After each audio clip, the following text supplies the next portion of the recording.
ఎక్కడి నుంచే? మేము సైబరాబాద్ ఉమెన్ పిఎస్ నుండి హెడ్ కానిస్టేబుల్గా 24 నవంబర్లో రిటైర్ అయినాను సార్. మెడికల్ గ్రౌండ్ మీద ఐజీ గారు ఆర్డర్ ఉన్నది. మా పాప మెంటల్ రిటైర్డ్ 25 ఇయర్స్ ఉన్నది. ఆ మెడికల్ పరంగా నేను అయినాను నవంబర్ 24 నాడు. ఇంతవరకు నాకు బెనిఫిట్స్ అనేవి ఒక 3 రకాలుగా వచ్చినాయి, కానీ ఇంకేమీ లేదు. నాకు అందాజా 45 lakhs వరకు రావాలి. నేను చాలా బాధతో ఉన్నాను. నాకు లీగల్గా ఏమి కోషిస్ లేక ఇంతవరకు గవర్నమెంట్ సహాయం చేసి 1 year లోపలైనా ఇస్తారని ఆశించినాను, కానీ ఇంతవరకు అందలేదు. నేను చాలా సఫర్ అవుతున్నాను. దీనికి మెడికల్ గ్రౌండ్ మీద నేను విఆర్ఎస్ ఇచ్చినాను, స్వచ్ఛంద విరమణ చేసినాను. ఐజీ గారు ఆర్డర్ కూడా ఉన్నది. అయినా సరే నాకు ఇంతవరకు బెనిఫిట్స్ రాక నేను చాలా బాధపడుతున్నాను. మేము ముందు సంగారెడ్డి డిస్ట్రిక్ట్లో భర్తీ అయినాము. లాస్ట్లో నా సైబరాబాద్గా ఉమెన్ పిఎస్ ఐటీ కారిడార్లో నవంబర్ 24 నాడు రిటైర్ అయినాను సార్. ఇది మన మనవి సార్. ఎందుకు ఇప్పుడు గతంలో ఎలక్షన్స్ కు ముందు కూడా రేవంత్ రెడ్డి గారు వాగ్దానం చేశారు. దాని తర్వాత ఎమ్మెల్సీ ఎలక్షన్ లో కూడా కాంగ్రెస్ పార్టీ నుంచి కొన్ని వాగ్దానాలు వచ్చినాయి.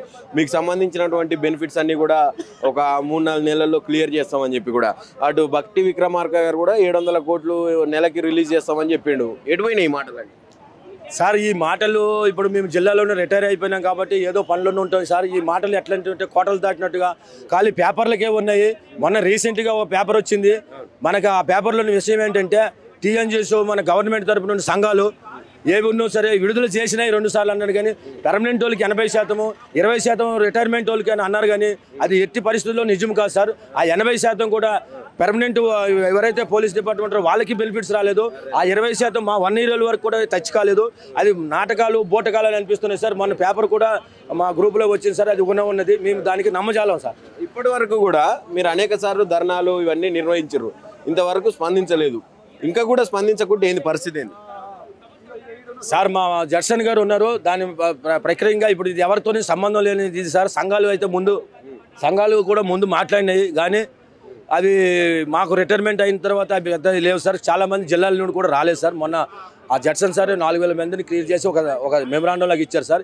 ఈ సంఘం తరపున లేదు సార్. సోషల్ వర్కర్గా ఆయన కొట్లాడుతున్నారు సార్. అది ముందు ఏ రకంగా వస్తాయో పెద్దలు వాళ్ళ ఆలోచనతో ఫాలో అవుతాం సార్. ఏం చెప్తావు రేవంత్ రెడ్డి గారు ఫైనల్గా? ఇది మంచిది కాదు, పద్ధతి కాదు. 1 year 2 years కూడా ఉన్నారు కాబట్టి వీళ్ళందరికీ వాయిదాల పద్ధతి మీదనే సరే వాళ్ళకు ఒక కనీసం వాళ్ళు జీపీఎఫ్ ఉంది కదా సార్, వాళ్ళు కట్ చేసింది అదైనా ఒక రకంగా ఇచ్చుకుంటూ పోయి ఈ సమస్యను పరిష్కరిస్తే చాలా మంచిదని ధన్యవాదాలు తెలుపుతున్నాను. ఎక్కడి నుంచి సార్? నేను భద్రాద్రి కొత్తగూడెం జిల్లా. అంత దూరం నుంచి వచ్చారు? కొత్తగూడెం జిల్లా దమ్మపేట మండలం గండోలపల్లి హై స్కూల్ హెడ్ మాస్టర్గా పనిచేసి రిటైర్ అయ్యాను సార్.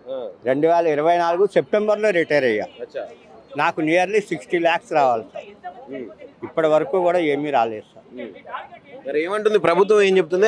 పైసలు లేవు అంటుంది. అలా కాడ తెలుసా? డబ్బులు లేవంటానికి లేదు సార్. ఎందుకంటే అవన్నీ మా డబ్బులే. మేము దాచుకునే డబ్బులు, జీతంలో ప్రతి నెల కట్టింగ్లు చేసి దాచుకునే డబ్బులు. మీకు రావాల్సినవి మాకు రావాల్సినవి ప్రతి నెల మేము జీపీఎఫ్ ఉంది, ఇంత అమౌంట్ అని వేసుకుంటాం మేము.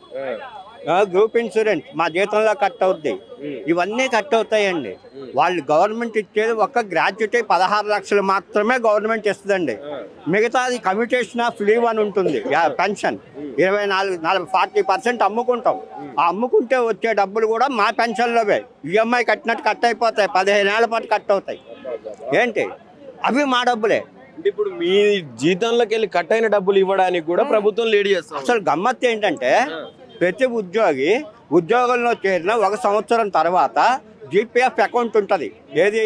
లోకల్ బాడీస్కి, పంచాయతీరాజ్ డిపార్ట్మెంట్స్కి, స్టేట్ గవర్నమెంట్కి జీపీఎఫ్ అని ఉంటుంది. ఈ జీపీఎఫ్ ఏజీ కంట్రోల్లో ఉంటుంది. మాకు ప్రతి నెల మేము కంట్రిబ్యూట్ చేస్తాం. ఇంత పెన్షన్, ఇంత డబ్బులను దాచుకుంటాం. సర్వీస్లో ఉండగా పిల్లల పెళ్ళిళ్ళకి కానీ, ఇల్లు కొనుక్కోవటానికి, స్థలం కొనుక్కోవటానికి, వైద్య ఖర్చులకి, వీటికి మేము లోన్ పెట్టుకుంటాం. లోన్ మళ్ళీ జీతంలో కట్ అవుద్ది. తర్వాత పార్ట్ ఫైనల్ పెట్టుకుంటాం, అది జీతంలో కట్ కాదు. ఏంటి? ఇవన్నీ కూడా మా డబ్బులే. అవి వాడుకోగా మిగిలిన డబ్బులు ఇప్పుడు మాకు పే చేయాలి. ఫైనల్ పేమెంట్ అంటారు రిటైర్ అయిన వాళ్ళకి ఇచ్చే అమౌంట్, ఫైనల్ పేమెంట్. ఈ డబ్బులు నేను లేవు అంటే అది సరైనది కాదు సార్. ఎందుకంటే డబ్బులు ఏమో లేవు అంటుండు. ఒకవేళ మీకు ఇచ్చే డబ్బులు ఇస్తే ఇటు సంక్షేమ పథకాలు ఆపాల్సి వస్తుంది అంటుండు. మళ్ళీ ఈ 2-3 రోజుల నుంచి విజయోత్సవ సభలు అని చెప్పి విజయోత్సవాలకు ముందలిపోతా ఉన్నది ప్రభుత్వం. ఎట్లా చూస్తారు? ఒక్కటే విషయం సార్, ఒక్కటే విషయం. ప్రభుత్వం ఇప్పుడు బ్యాంకుల్లో మనం డబ్బులు దాచుకుంటున్నాం సార్. బ్యాంకు డబ్బులు ఇవ్వదు, పరిస్థితి ఏంటి దివాలా తీస్తుందని చెప్తే కుదరదు. అట్లనే ప్రభుత్వం రిటైర్ అయిన ప్రతి పెన్షనర్కి కూడా డబ్బులు పే చేయాలి, 1 monthలో పే చేస్తారు సార్. అదే సెంట్రల్ గవర్నమెంట్ కానీ లేదా వేరే సంస్థలు ఉన్నాయి, మన దగ్గర గ్రంథాలయ సంస్థలు ఉన్నాయి, వాళ్ళు ఇమీడియట్గా పే చేస్తారు 1 monthలో. మా స్టేట్ గవర్నమెంట్ ఎంప్లాయీస్కి మాత్రమే, లోకల్ బాడీస్ వాళ్ళకి గవర్నమెంట్ ఫెయిల్ అయింది. వీళ్ళు సంక్షేమ పథకాలు ఇవ్వద్దంటలో వీళ్ళు మేనిఫెస్టోలో పెట్టారు మీకు న్యాయం చేస్తామని. మేము నమ్మి ఓట్లు వేసినాం. ఓట్లు వేస్తే డబ్బులు లేవంటే నువ్వు నీ ముఖ్యమంత్రి పదవికి రాజీనామా చేస్తావా? చేయవే. ఇవాళ నువ్వు 40 సంవత్సరాలు నేను 1984లో అపాయింట్ అయింది సార్. 2024 సెప్టెంబర్లో రిటైర్ అయినా, 40 years సర్వీస్ టీచర్గా. ఈ 40 సంవత్సరాల్లో నేను దాచుకున్న డబ్బులు లేవంటే నేను ఎవరికి చెప్పుకోవాలి? ప్రభుత్వం అట్లంటే ఎట్లా? దానికి నైతిక బాధ్యత వహిస్తూ అసలు రాజీనామా చేయాలి. నీకు పదవి ముఖ్యం కాదు కదా, నీకు పదవి ముఖ్యం కాదు కదా. ఆర్థిక మంత్రి కానీ ముఖ్యమంత్రి కానీ రాజీనామా చేయాలి, ఎందుకంటే మేము న్యాయం చేయలేకపోతున్నాం అని రాజీనామా చేయి. ఏం చెప్తావు ఫైనల్ గా రేవంత్ రెడ్డికి? ఏం లేదు సార్, తలకొలివి పెడతాను, అంత మించి ఏమీ లేదు. పెద్ద కొడుకునండి కదా, పెన్షన్లో తలకొలివి పెట్టాలని చెప్తే ఎందుకు పనికిరాడు. ఎక్కడైనా ప్రభుత్వం స్పందించి పెన్షనర్లకి న్యాయంగా రావాల్సిన డబ్బులు ఇవ్వాలి, వాయిదాలు కాదు, ఒకేసారి చెల్లించాలి. ఎందుకంటే మనం ఇప్పుడు నేనంటే సార్ కొంచెం సెటిల్ అయినా, పిల్లలు పెళ్ళిళ్ళు చేయాలి, ఇల్లు కట్టుకునే వాళ్ళు ఉంటారు.